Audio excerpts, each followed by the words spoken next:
Antes de comenzar, no olvides suscribirte a nuestro canal de YouTube y activar la campana para recibir notificaciones.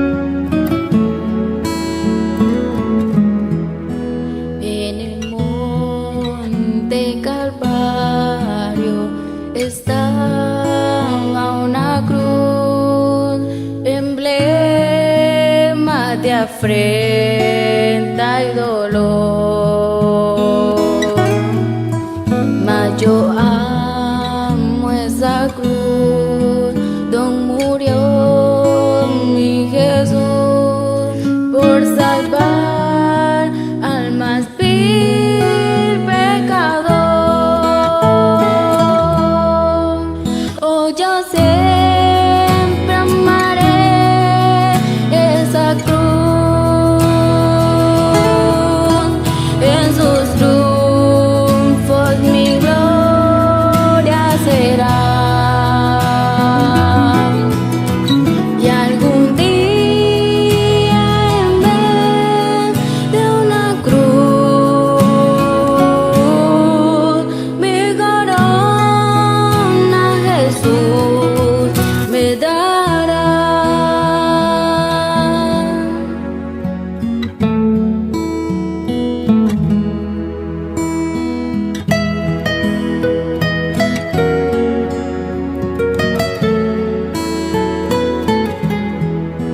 Y aunque el mundo desprecie la cruz de Jesús, para mí tiene suma atracción, pues en ella llevó el Cordero de Dios de mi alma la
Espero que el estudio de hoy sea una gran bendición para los que han decidido sintonizar el programa.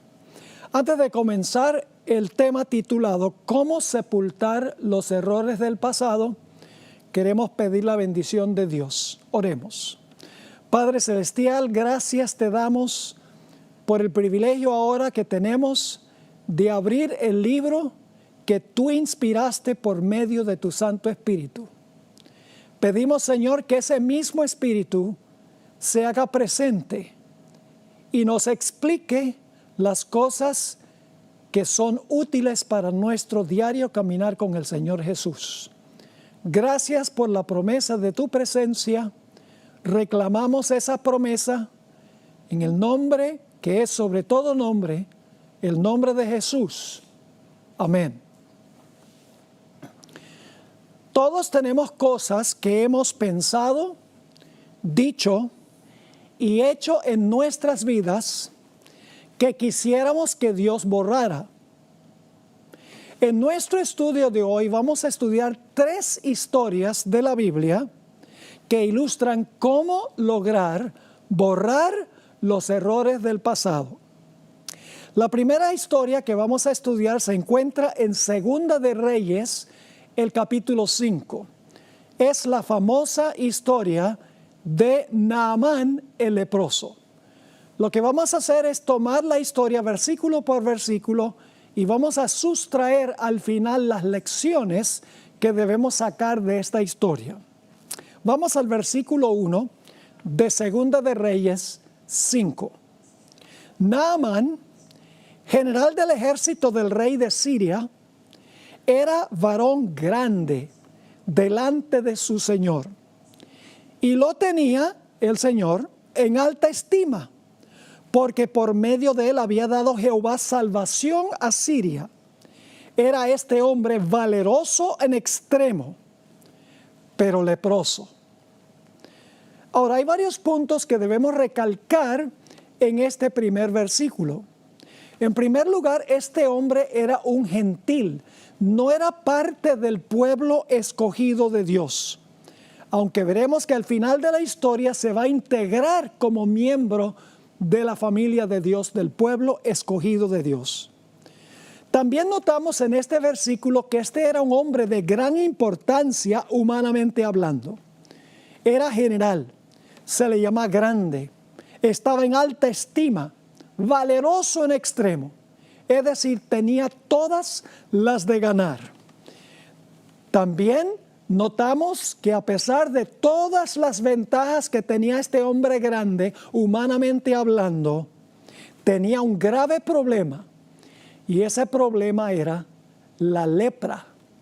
En nuestro segundo tema notamos que la lepra en tiempos bíblicos era símbolo del pecado. Así que con el transcurso del tiempo, este hombre iba a empeorar y finalmente iba a morir de esta terrible enfermedad de aquella época, la peor enfermedad de esa época, la lepra. Ahora, en la casa del general había una niña. Vamos al versículo 2. Y de Siria habían salido bandas armadas y habían llevado cautiva de la tierra de Israel a una muchacha, la cual servía a la mujer de Naamán, es decir, era la sirvienta de la esposa de Naamán. Esta niña podría haberse quejado y haber odiado a su amo por haberla llevado de Israel como cautiva a Siria. Él era gentil, alejado de las promesas del pacto, sin Dios y sin esperanza en el mundo.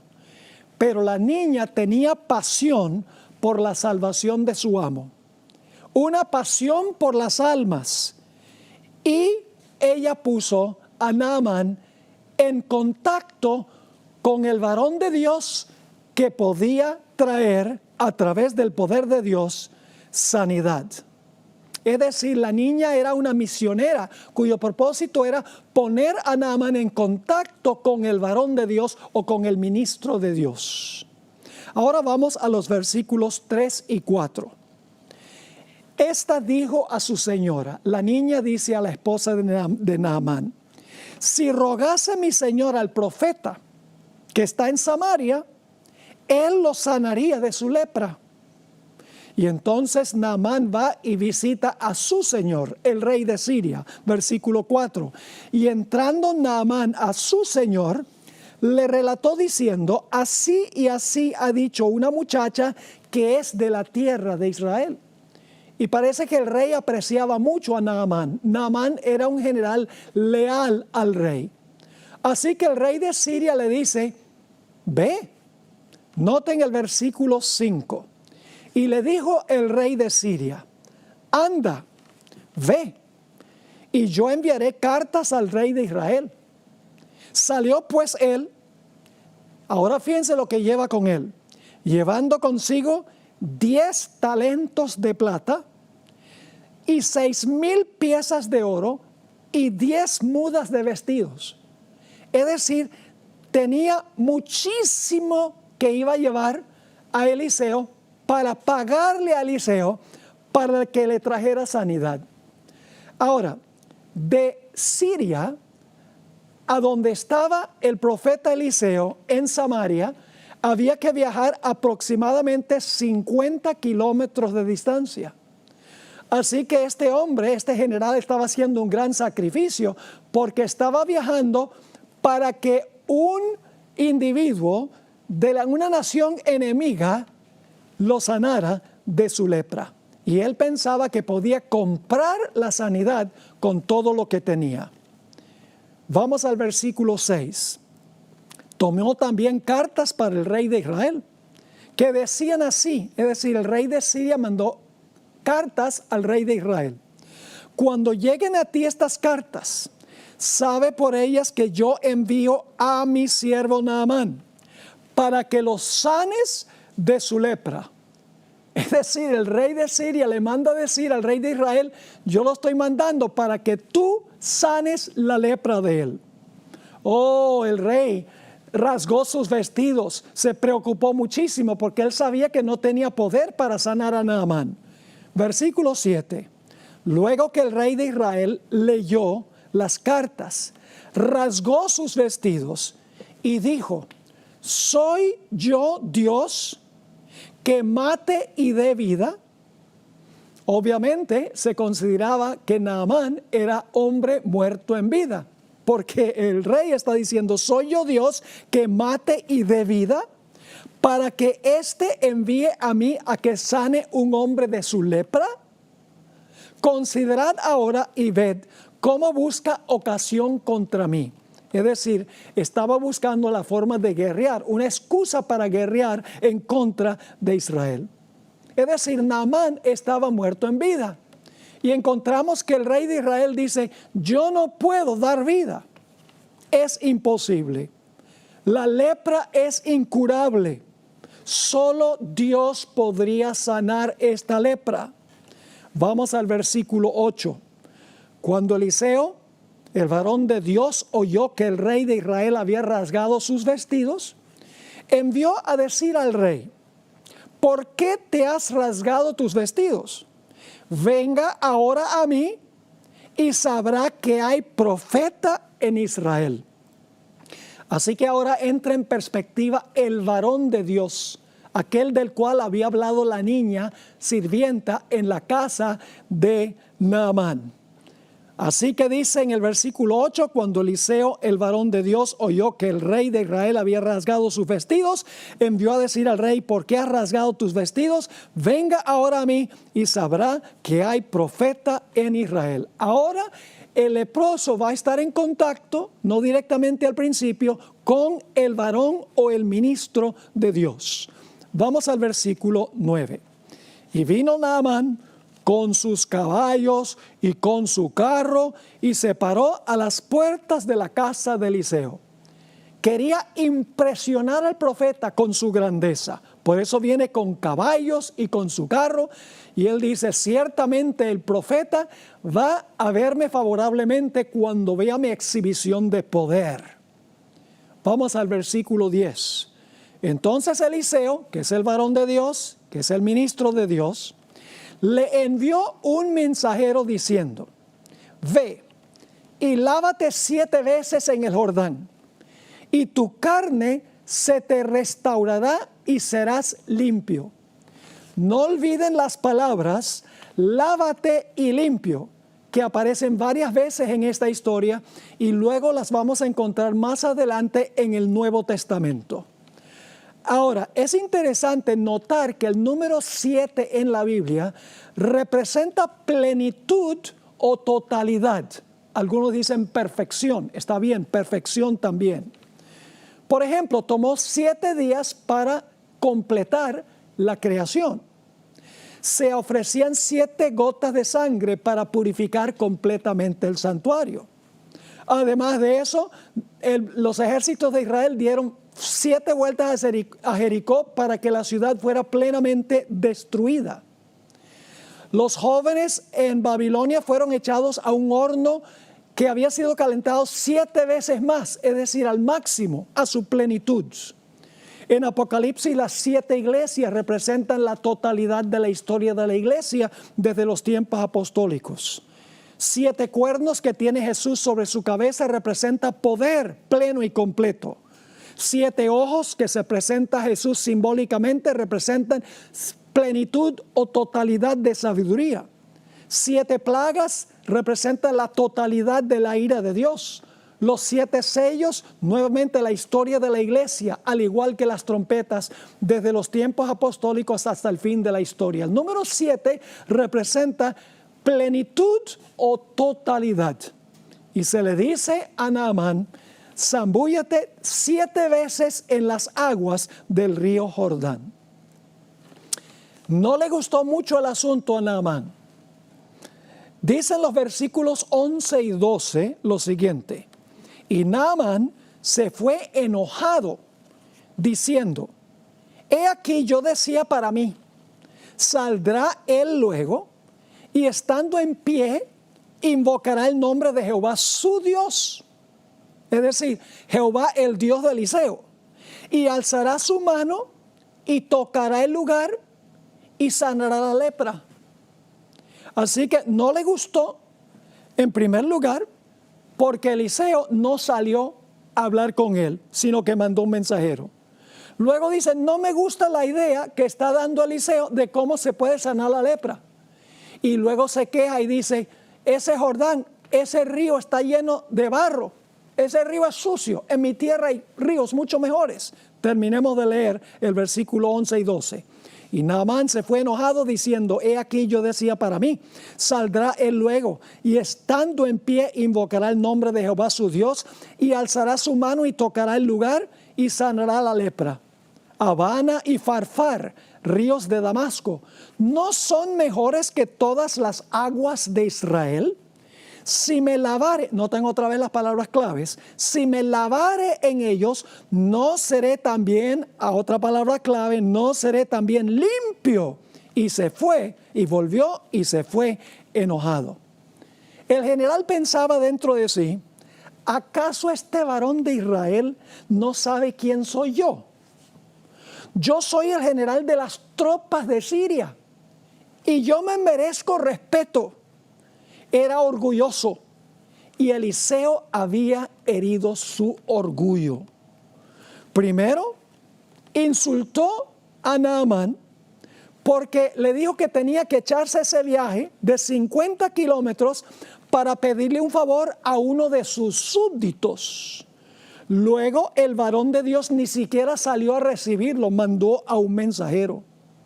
Además de eso, la forma de sanar no le gustó. Dice: yo pensé que él iba sencillamente a declarar que yo estaba limpio y entonces iba a estar limpio. Además de eso, no le gustaba la idea de sumergirse en el río Jordán, porque el río Jordán no es un río así cristalino, bonito, es un río barroso, es un río turbio.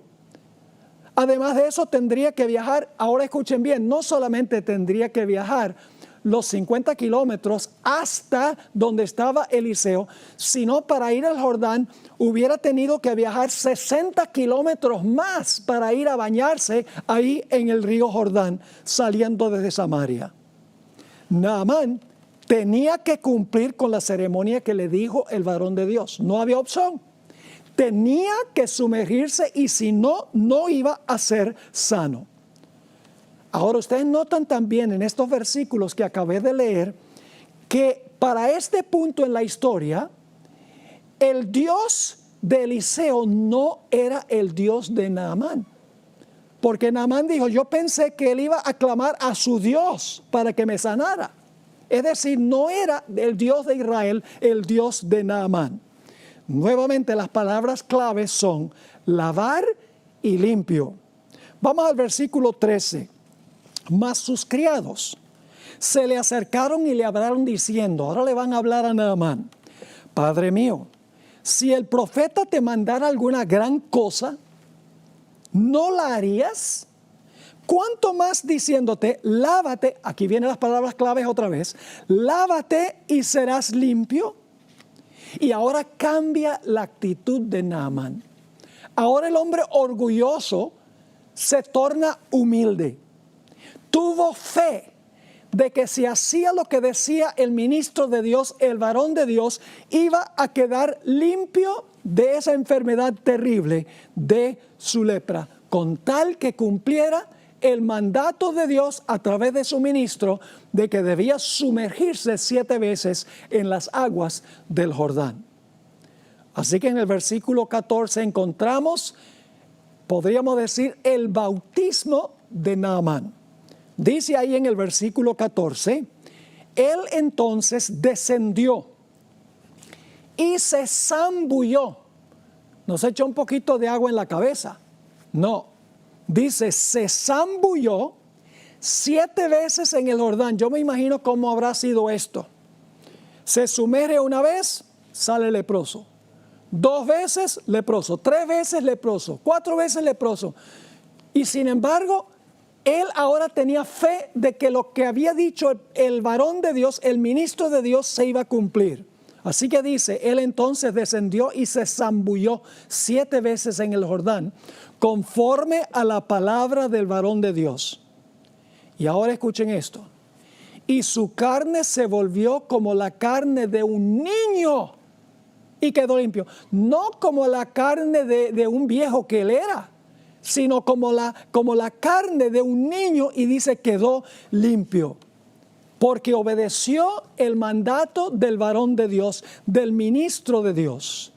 Las palabras claves nuevamente que se usan son lávate y limpio. Es decir, su bautismo lo lavó, su bautismo lo limpió y quedó como un niño nacido de nuevo. Vamos a los versículos 15 y 16. Y volvió al varón de Dios, porque ahora tiene que darle gracias al ministro.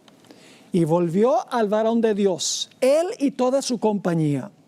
Y se puso delante de él y dijo, he aquí, ahora conozco que no hay Dios en toda la tierra, sino en Israel.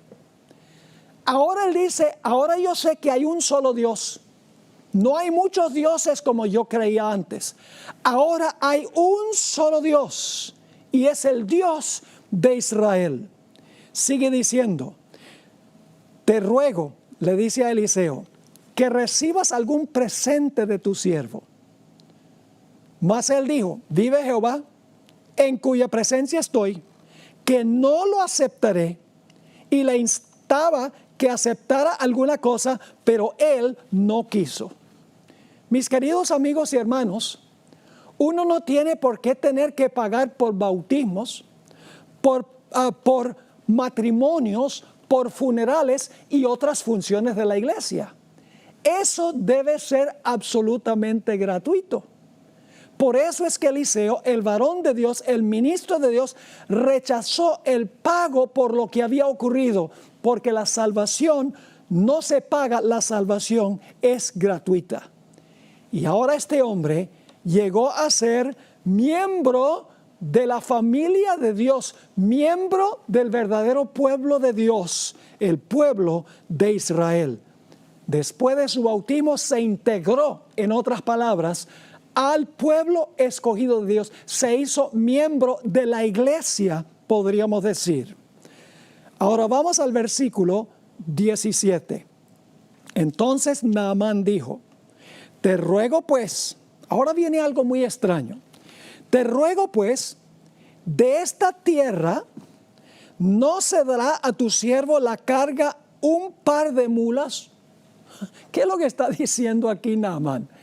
está diciendo, ¿será posible que ustedes me den 2 medidas de tierra de Israel para llevarme yo allá a donde yo vivo en Siria?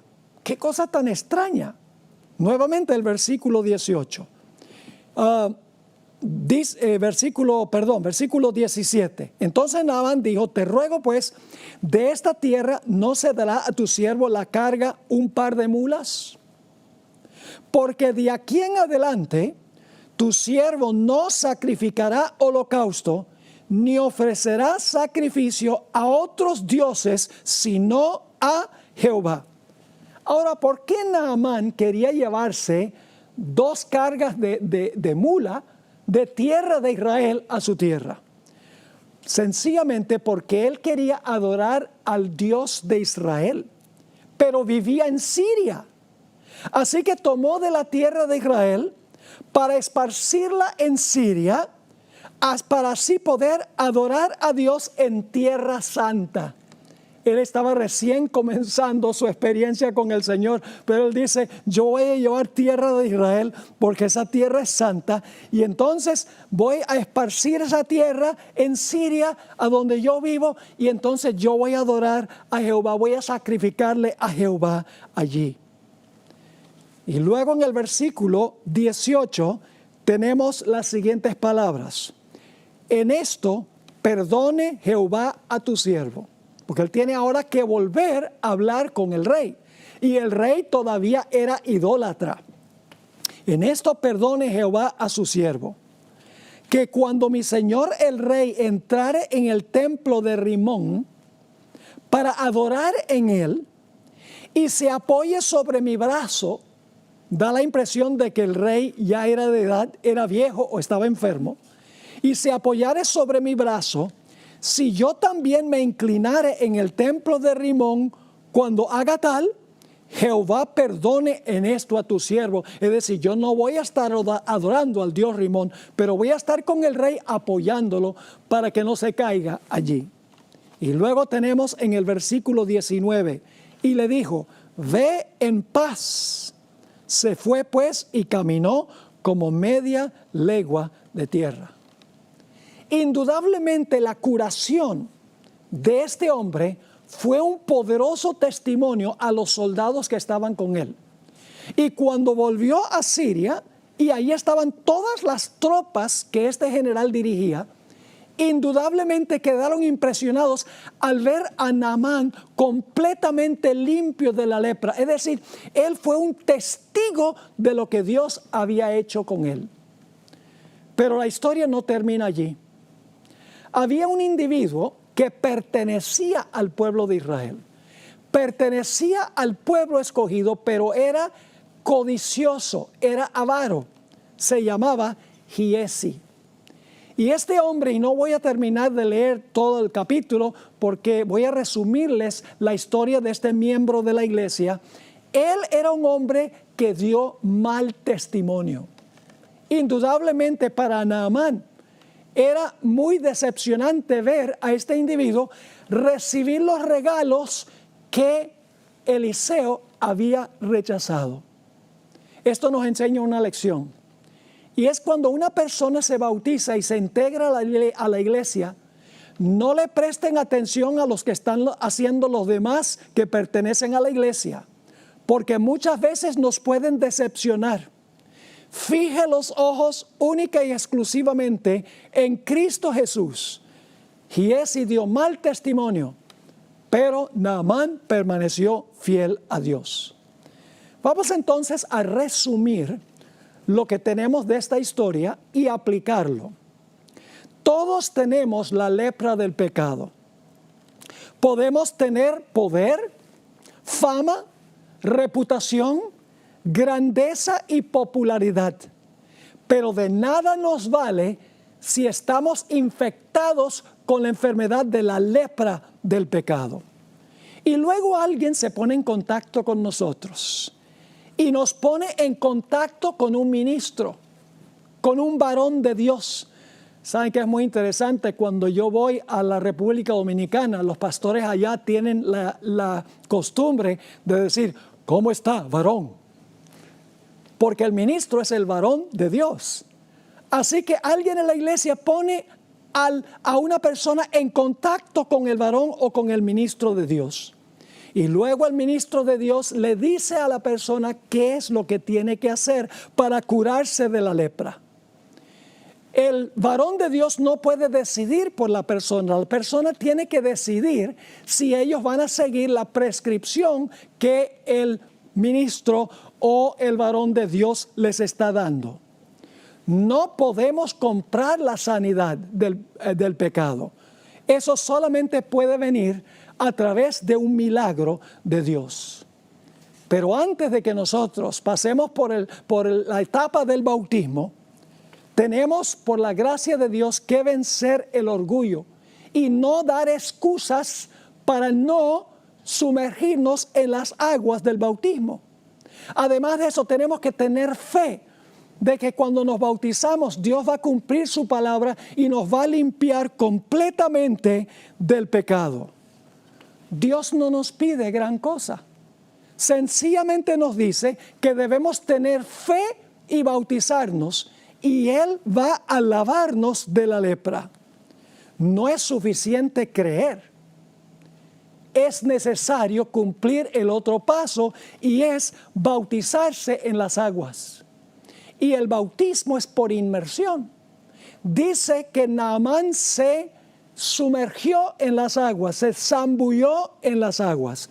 Además de eso, el bautismo fue de un adulto que entendía lo que estaba haciendo. Al lavarnos en las aguas del bautismo, quedamos completamente limpios de la lepra del pecado.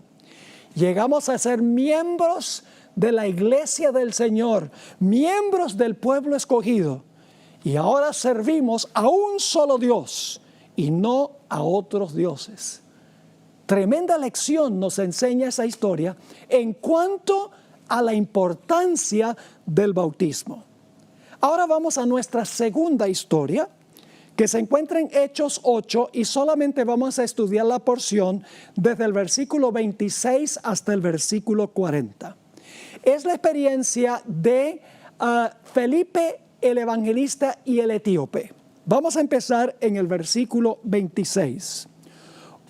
Un ángel del Señor habló a Felipe, que es el varón de Dios, dicho sea de paso, diciendo: levántate y ve hacia el sur, por el camino que desciende de Jerusalén a Gaza, el cual es desierto. Entonces él se levantó y fue. Felipe estaba en Samaria, el mismo lugar a donde había estado Eliseo. Ahora, Samaria queda más o menos a 1000 kilómetros de Gaza, a donde se realiza la historia del eunuco etíope. Gaza es la ciudad que queda más al sur en la tierra prometida, inmediatamente antes de llegar al desierto que divide a Israel de Egipto. Es decir, que Felipe iba a tener que viajar una larga distancia para poder llegar al lugar a donde Dios tenía un plan para él. Tal vez Felipe pensó: salir de Samaria, a donde estoy laborando incansablemente para el Señor, donde almas se están salvando, para ir a una carretera desértica, donde probablemente no hay nadie más a quien le voy a testificar. ¿Por qué tengo que ir allá? Es una tierra muy peligrosa. Pero Felipe no pensó en nada de eso. Felipe sencillamente escogió obedecer a Dios. Felipe podría haber pensado que el lugar era peligroso, demasiado distante, que no había gente que evangelizar porque era un desierto, pero sencillamente cuando Dios le dijo: ve, él fue. Jesús le dijo a sus seguidores: id y hacer discípulos de las naciones. No debemos cuestionar. Ahora, Dios no le dijo por qué tenía que ir allá. Igual que Abraham. Cuando Dios le dijo a Abraham: sal de tu tierra, Dios no le dijo a dónde lo iba a llevar. Además de eso, Jesús vino del cielo a la tierra a salvar a los seres humanos. Es decir, Abraham obedeció a Dios, Jesús obedeció a su Padre. Y como resultado, hubo algo espectacular que sucedió. Ahora, ¿quién era el etíope? Vamos a los versículos 27 y 28. Y sucedió que un etíope, eunuco, funcionario de Candace, reina de los etíopes, el cual estaba sobre todos sus tesoros, y había venido a Jerusalén para adorar, volvía sentado en su carro y leyendo al profeta Isaías. Probablemente este hombre venía de celebrar la Pascua en Jerusalén. Él era un prosélito judío, es decir, se había convertido al judaísmo. Además de eso, él practicaba la religión hebrea, es decir, ya era un seguidor de Dios, aunque no tenía todo el conocimiento. Y estaba estudiando un pasaje interesante, Isaías 53, que habla del sacrificio del Cordero Pascual. Ahora sigamos a los versículos 29 y 30. Y el Espíritu dijo a Felipe, al varón de Dios, acércate y júntate a ese carro. Acudiendo Felipe, le oyó que leía al profeta Isaías y le dijo, fíjese, primero le hace una pregunta para como romper el hielo. ¿Entiendes lo que lees? Y claro, ahora tiene que responder el etíope en el versículo 31. Él dijo, ¿y cómo podré si alguno no me enseñare? Y rogó a Felipe que subiese y se sentara con él. Es decir, él dice, yo necesito un maestro, yo necesito un varón, necesito un ministro que me explique las escrituras para saber qué es lo que quieren decir. Yo pregunto, ¿hoy en día es necesario que haya un varón de Dios o un ministro que instruya a la gente? Lógicamente que sí. Vamos a los versículos 32 y 33. Nos dice el pasaje específico que estaba estudiando ese etíope. Dice, el pasaje de la escritura que leía era este. Como oveja a la muerte fue llevado, y como cordero mudo delante del que lo trasquila, así no abrió su boca. En su humillación no se le hizo justicia, mas su generación, ¿quién la contará? Porque fue quitada de la tierra su vida. Y el etíope está diciendo, yo quisiera saber de quién está hablando esto. Versículo 34. Respondiendo el eunuco dijo a Felipe, te ruego que me digas, ¿de quién dice el profeta esto? ¿De sí mismo o de algún otro? Ahora Felipe tuvo la oportunidad. Recuerden que este hombre ya servía al Dios verdadero, era un prosélito judío, pero le faltaba conocimiento. Así que ahora nos dice en el versículo 35, entonces Felipe abriendo su boca y comenzando desde esta escritura, comenzando allí, le anunció el evangelio de Jesús. ¿Qué le habrá enseñado él a ese etíope? Bueno, le enseñó lo mismo que enseñó el apóstol Pedro en el día del Pentecostés, que era verdad presente en esa época. Hechos 2, 37 y 38 tiene el mensaje.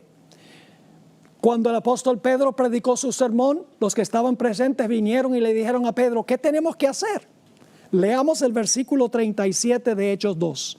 Y al oír esto se compungieron de corazón. Y dijeron a Pedro y a los otros apóstoles, varones hermanos, ¿qué haremos? Pedro les dijo, arrepentíos y bautícese cada uno de vosotros en el nombre de Jesucristo para perdón de los pecados y recibiréis el don del Espíritu Santo. No cabe duda que lo que le enseñó Felipe a este etíope fue que Jesús vivió una vida perfecta, era un cordero perfecto. Y luego el Señor Jesucristo murió como cordero perfecto. Fue sepultado, resucitó de los muertos, ascendió al cielo y se sentó a la diestra de Dios. Ese es el contenido del sermón de Pedro en el día del Pentecostés, en Hechos el capítulo 2. Y luego le dijo, cualquiera que cree, se arrepiente, va a recibir perdón de pecados y va a recibir el Espíritu Santo. Así que ahora el eunuco entiende, él dice, ahora entiendo lo que quiere decir esto. Vamos al versículo 36. Quiero que noten que Felipe no le torció el brazo al etíope para que el etíope se bautizara. No tuvo que hacer un llamado de 1 hora para que el eunuco etíope quisiera bautizarse. Es más, el eunuco cuando se le enseñó bien, fue el que solicitó el bautismo. Dice en el versículo 36, y yendo por el camino, llegaron a cierta agua. Y dijo el eunuco, porque obviamente Felipe le habría hablado del bautismo, de la muerte, sepultura y resurrección de Cristo y su ascenso al Padre. Así que dijo el eunuco, aquí hay agua. ¿Qué impide que yo sea bautizado? Entonces Felipe ahora le va a decir en el versículo 37, si crees de todo corazón, bien puedes. Y respondiendo dijo, creo, es decir, tengo fe, tengo confianza, creo que Jesucristo es el Hijo de Dios. Y luego noten, el versículo 38 es muy importante. El modo de bautismo que hubo. Dice en el versículo 38, y mandó parar el carro. Y descendieron ambos al agua. Fíjense que Felipe no tenía una botellita de agua y le echa un poquito de agua en la cabeza al etíope. No. Dice, y mandó parar el carro, descendieron ambos al agua. Es decir, este fue un bautismo como el de Naamán, por inmersión. Así que dice, descendieron ambos al agua, Felipe y el eunuco, y le bautizó. La palabra baptizo en griego significa sumergir, meter debajo del agua. Después que descendieron, los dos ascendieron del agua, es decir, se metieron y salieron. Noten el versículo 39. Cuando subieron del agua, el Espíritu del Señor arrebató a Felipe y el eunuco no le vio más y siguió gozoso su camino. Así que el eunuco está prendido de gozo. Él dice, he sido bautizado, ahora he sido incorporado a Jesús, ahora soy parte en verdad del pueblo escogido del Señor. La tercera historia que vamos a mirar es la historia de Saulo de Tarso. Tiene 4 etapas la historia que quiero que notemos. La primera etapa es Saulo antes de su conversión. Era orgulloso y creído. Noten Filipenses 3 y el versículo 3 al 6, el concepto que tenía Saulo de sí mismo. Dice, porque nosotros somos la circuncisión, los que en espíritu servimos a Dios, y nos gloriamos en Cristo Jesús, no teniendo confianza en la carne. Aunque yo tengo también de qué confiar en la carne, dice Saulo. Si alguno piensa que tiene de qué confiar en la carne, yo más, circuncidado al 8º día, del linaje de Israel, de la tribu de Benjamín, hebreo de hebreos, en cuanto a la ley fariseo, en cuanto a celo perseguidor de la iglesia, en cuanto a la justicia que es en la ley irreprensible. Fíjese cómo el apóstol Pablo cuenta cómo se sentía él antes de su conversión. Era arrogante, era creído. ¿Y qué hacía Saulo antes de su conversión? Hechos 26, 9 al 11 relata su historia. Aquí él mismo relata la historia. Yo ciertamente había creído mi deber hacer muchas cosas contra el nombre de Jesús de Nazaret, lo cual también hice en Jerusalén. Yo encerré en cárceles a muchos de los santos, habiendo recibido poderes de los principales sacerdotes. Y cuando los mataron, yo di mi voto. Y muchas veces castigándolos en todas las sinagogas, los forcé a blasfemar. Y enfurecido sobremanera contra ellos, los perseguí hasta en las ciudades extranjeras. Vaya, era un hombre bien violento, Saulo de Tarso, y bien arrogante. Pero luego, en el camino a Damasco, se encontró con Jesús. Fíjense qué interesante que la primera historia que estudiamos tiene que ver con Damasco y con Siria. Ahora viene el segundo paso de la vida de Saulo de Tarso, su conversión. ¿Cómo miraba el apóstol Pablo, quien se llamaba Saulo en ese tiempo, cómo miraba él toda su vida anterior? Filipenses 3, 7 al 11 es una continuación de lo que leí antes. Dice el apóstol Pablo, pero cuantas cosas eran para mí ganancia, las he estimado como pérdida por amor de Cristo.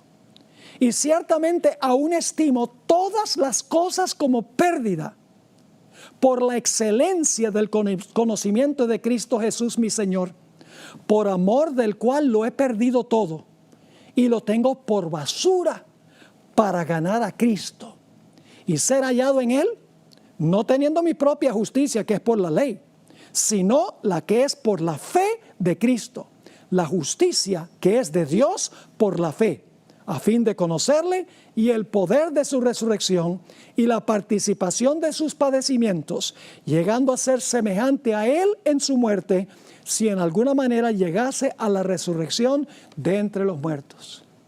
Así que en camino a Damasco, Saulo tuvo una conversión radical. Ahora no era orgulloso, dice, todo lo que yo consideraba importante antes, lo considero pérdida, ahora lo considero basura, por ganar a Cristo Jesús. Pero después que Pablo o Saulo fue a Damasco, después de su conversión, él tuvo que tomar un paso para lavar todo ese pasado lóbrego que tenía. Noten Hechos 22 y el versículo 16, Hechos 22, 16. Aquí está hablando Ananías a Saulo de Tarso, que más tarde se llama el apóstol Pablo. En Hechos 22, 16, Ananías le dijo a Saulo, ahora pues, ¿por qué te detienes? Levántate y bautízate. Y luego dice, ¿qué cosa? Y lava tus pecados invocando su nombre. Es decir, el gran apóstol Pablo tuvo que bautizarse para lavar sus pecados. Impresionante. No quedó exonerado porque era un erudito de primera categoría. Él tuvo que tomar el paso del bautismo. Y luego entonces tenemos la cuarta etapa. Saulo, quien llegó a ser Pablo, fue un gran misionero en todo el mundo. Dice en Hechos 26, 16 al 18, pero levántate y ponte sobre tus pies.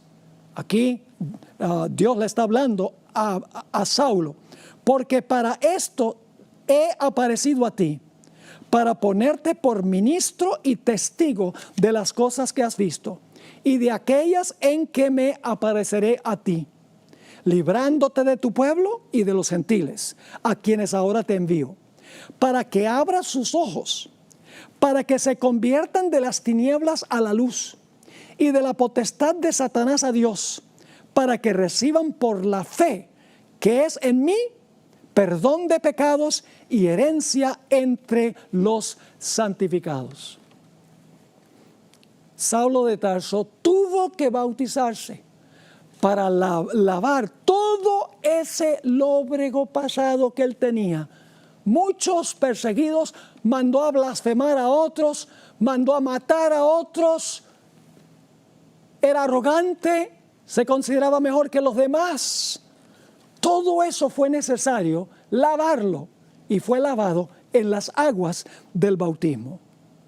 En 2 Corintios 5, 17 nos dice que cuando una persona está en Cristo es una nueva criatura, como sucedió en la historia de 2 Reyes 5. Vamos a leer ese versículo. De modo que si alguno está en Cristo, nueva criatura es. Las cosas viejas pasaron, he aquí, todas son hechas nuevas. Es decir, el pasado queda enterrado y uno nace a novedad de vida, como pasó con Naamán, completamente limpio. Ahora, ¿qué significa si alguno está en Cristo? ¿Cómo llegamos a estar en Cristo? Vamos a Gálatas 3 y el versículo 26 y 27. Gálatas 3, 26 y 27. Aquí dice el apóstol San Pablo, pues todos sois hijos de Dios por la fe en Cristo Jesús. Porque todos los que habéis sido bautizados en Cristo, ahí está la expresión clave, los que habéis sido bautizados en Cristo, de Cristo estáis vestidos. Es decir, cuando recibimos a Cristo, cuando nos bautizamos, somos incorporados en Él, estamos en Cristo. Vamos a Romanos, el capítulo 6 y el versículo 3 al 5. Cuando una persona se bautiza, muere con Cristo, es sepultado con Cristo, resucita con Cristo y se sienta a la diestra del Señor en Cristo. Vamos a leerlo, Romanos 6, 3 al 5. ¿O no sabéis que todos los que hemos sido bautizados en Cristo, ahí está otra vez, la expresión en Cristo se refiere al bautismo, hemos sido bautizados en su muerte? Es decir, cuando nos bautizamos, somos bautizados simbólicamente en la muerte de Él, en la muerte de Jesús. Porque somos sepultados, ahora viene la sepultura, porque somos sepultados juntamente con Él para muerte, por el bautismo. Y luego viene la resurrección, a fin de que como Cristo resucitó de los muertos por la gloria del Padre, así también nosotros andemos en vida nueva. Porque si fuimos plantados juntamente con Él en la semejanza de su muerte, así también lo seremos en la de su resurrección. Es decir, cuando nosotros nos bautizamos, estamos muriendo no como Cristo, estamos muriendo con Cristo, estamos siendo sepultados con Cristo, estamos resucitando con Cristo simbólicamente a través de la ceremonia bautismal. ¿Y saben qué más? Estamos sentados en el cielo con Cristo. Claro, simbólicamente. Noten lo que dice Efesios 2 y el versículo 4 al 6. Pero Dios, que es rico en misericordia, por su gran amor con que nos amó, aun estando nosotros muertos en pecados, nos dio vida juntamente con Cristo. Por gracia sois salvos. Y juntamente con Él nos resucitó y asimismo nos hizo sentar en lugares celestiales en Cristo Jesús. Ahora, ¿cómo entendemos esto? Déjenme explicarles cómo es que es un bautismo bíblico. Muchos de los que están viendo saben cómo es un bautismo bíblico, pero posiblemente hay otros que no. No es un bautismo por aspersión, ni tampoco es un bautismo de infantes. Porque todos los que se bautizaron en la Biblia eran personas que pudieron escoger, que estaban conscientes, habían alcanzado la edad de la razón. Además de eso, no hay un solo bautismo en la Biblia que haya sido por aspersión. Es decir, el bautismo es por inmersión y el bautismo es de personas que han llegado a la edad donde pueden entender lo que están haciendo. Pueden arrepentirse, confesar sus pecados y tener confianza y creer en el Señor Jesucristo. Les voy a explicar cómo es un bautismo. El pastor se encuentra dentro de la pila bautismal, del tanque bautismal. Levanta la mano, el candidato está delante de él y dice: yo te bautizo en el nombre del Padre, del Hijo y del Espíritu Santo. Amén. ¿Qué es lo último que hace una persona antes de que el pastor meta a esa persona debajo del agua? Deja de respirar antes de ser metido debajo del agua. ¿Qué hace la persona mientras está debajo del agua? No respira. ¿Qué es lo primero que hace la persona cuando sale del agua? Respira de nuevo. ¿Sabe lo que está sucediendo en miniatura? Simbólicamente, lo mismo que pasó con Jesús. Porque Jesús en la cruz expiró y murió. Luego Jesús fue sepultado. Y luego Jesús no respiraba mientras estaba en el sepulcro. Y luego Jesús resucitó de los muertos y respiró de nuevo. Es decir, en miniatura, cuando nosotros nos bautizamos, nos estamos integrando a la experiencia de Cristo. Ya Dios nos considera muertos porque Cristo murió en nuestro lugar, sepultados porque Cristo fue sepultado en nuestro lugar, resucitados porque Jesús resucitó en nuestro lugar, sentados a la diestra de Dios porque el Señor Jesucristo está allá en el cielo representándonos. ¡Qué cosa tan extraordinaria! La aspersión destruye el significado profundo de pasar simbólicamente por la experiencia por la cual pasó el Señor Jesucristo. Ahora aquí viene lo hermoso. Si yo paso por la experiencia de Jesús simbólicamente, es decir, muero, soy sepultado, resucitado y sentado con Él en los lugares celestiales, yo no tengo nada que temer. Y eso sucede en el bautismo. ¿Por qué no tengo nada que temer? Porque si yo llegase a morir, yo estoy en Cristo. Su experiencia es mi experiencia. Estoy en Él. Y cuando Cristo venga, me va a resucitar de los muertos, porque estoy en Él. Por eso en 1 Tesalonicenses, el capítulo 4, dice: los muertos en Cristo resucitarán primero, y llego a estar en Cristo en el momento del bautismo. El bautismo es la ceremonia de incorporación a Cristo y a su iglesia. Ahora, ¿cuán indispensable es el bautismo? Algunos dicen, no, pero yo creo en Jesús, pero yo no necesito bautizarme. Y usan el ejemplo del ladrón en la cruz. Y cuando viene uno y me dice, bueno, el ladrón de la cruz, en la cruz Jesús le dijo, estarás conmigo en el paraíso. Y él nunca se bautizó. ¿Saben lo que yo le digo a esa gente? Yo le digo, tú no eres ladrón y no estás en una cruz. Las circunstancias no permitieron que se bautizara. Pero si hubiera estado en un lugar donde se podía bautizar, hubiera cumplido con los requisitos. Ahora fíjense cuán indispensable es el bautismo según la Biblia. Juan 3 y el versículo 3 y el versículo 5. Aquí Jesús habla con Nicodemo. Respondió Jesús y le dijo, de cierto te digo, que el que no naciere de nuevo, no puede ver el reino de Dios. Y luego el versículo 5 dice, respondió Jesús, de cierto te digo, que el que no naciere del agua, es el bautismo, y del Espíritu, no puede entrar en el reino de Dios.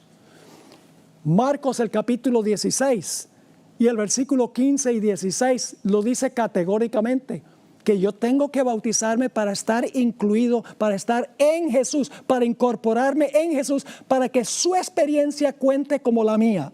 Dice ahí en Marcos 16, 15 y 16, Jesús está hablando y les dijo, id por todo el mundo y predicad el evangelio a toda criatura.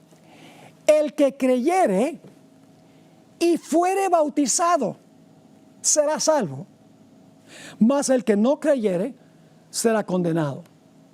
Es decir, el que cree y es bautizado se va a salvar.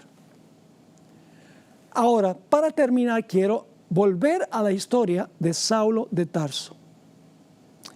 Saulo de Tarso fue el cabecilla en la muerte del primer mártir cristiano, Esteban.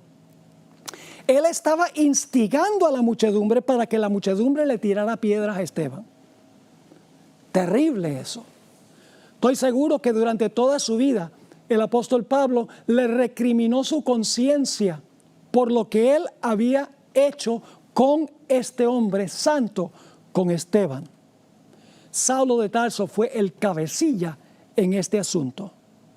No cabe duda alguna que Esteban, cuando estaba allí ante el Sanedrín y lo sacaron fuera de la ciudad, él tenía los ojos fijos en Saulo. No cabe duda que él sabía que Saulo era el cabecilla que estaba dirigiendo este asunto. Indudablemente Esteban se fijó los ojos en Saulo y pensó, ay, este hombre que defiende a capa y espada el judaísmo y rechaza al Señor Jesucristo y persigue a los cristianos, qué terrible. Ojalá que él se pudiera salvar, pero no veo posibilidad de que este hombre se salve por todo lo que ha hecho. Ahora, apedrearon a Esteban, murió. Vamos a leer qué es lo que dice Hechos 7 y el versículo 59 y 60.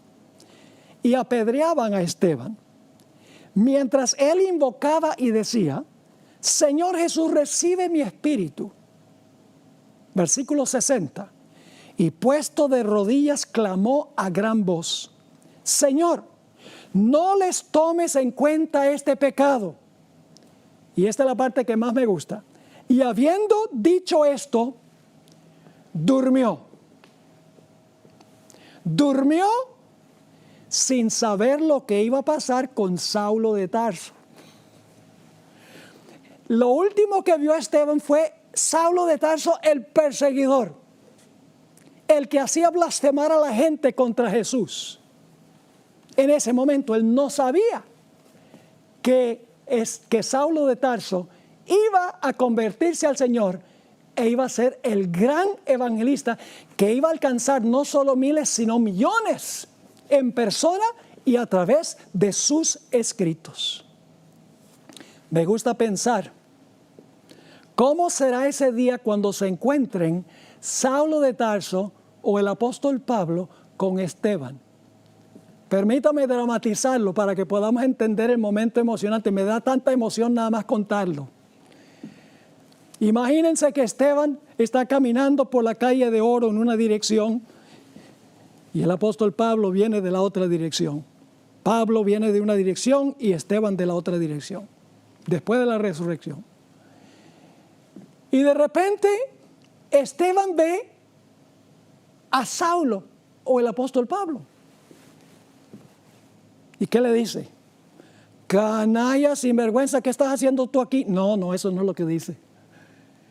Le dice, Saulo, no puede ser. ¿Tú te salvaste también? Tú que perseguías a la iglesia de Cristo. Tú que mandabas a matar a los fieles del Señor. Tú que hacías que blasfemaran. ¿Te salvaste? ¿Recibiste a Cristo Jesús como tu Salvador personal?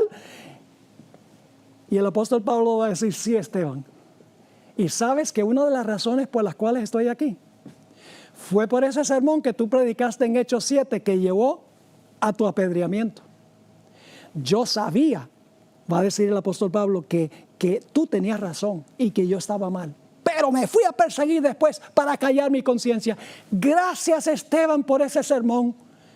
Y me imagino que se van a dar un gigantesco abrazo en el reino. ¿Creen ustedes que Esteban va a considerar que valió la pena el testimonio que él dio como para ser mártir, para salvar al más grande evangelista que jamás ha visto el mundo fuera de Jesús, el apóstol San Pablo? Así que, mis queridos hermanos y amigos, el bautismo es indispensable.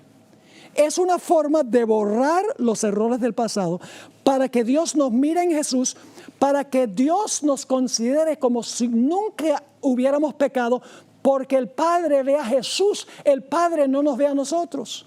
El Padre ve a Jesús muerto, sepultado, resucitado y a la diestra de Él.